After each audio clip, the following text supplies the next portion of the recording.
The Chennai shopping mall శ్రావణ సంబరం KG sale nakshi jewellery Mela flat 50% of.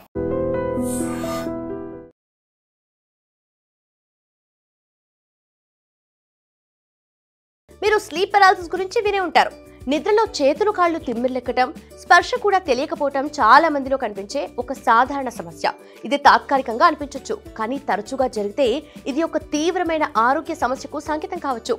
ఒకే పొజిషన్లో ఎక్కువసేపు పడుకుంటే నర్వ్స్ పై ఒత్తిడి, బ్లడ్ సర్క్యులేషన్ లోపం లేదా ఇతర సమస్యల వల్ల కలగవచ్చు. చేతులను తల కింద పెట్టుకుని పడుకోవటం బ్లడ్ సర్క్యులేషన్ ని అడ్డుకడతాయి. కాళ్లను మడిచేసి లేదా ఎక్కువ ప్రెషర్ పడితే కూడా ఆ భాగంలో నరాలపై ఒత్తిడి పెరుగుతుంది.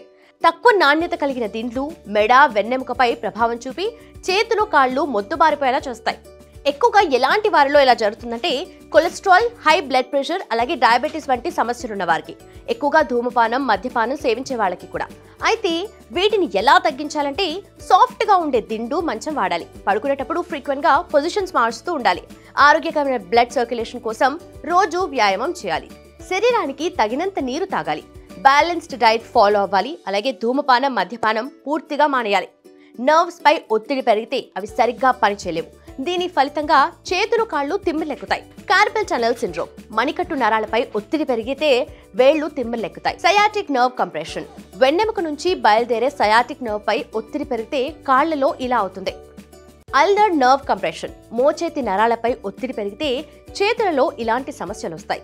మరి వీటిని ఎలా నివారించాలంటే ఒకే పొజిషన్లో ఎక్కువసేపు కూర్చోవటం లేదా నిద్రించడం మానుకోవాలి.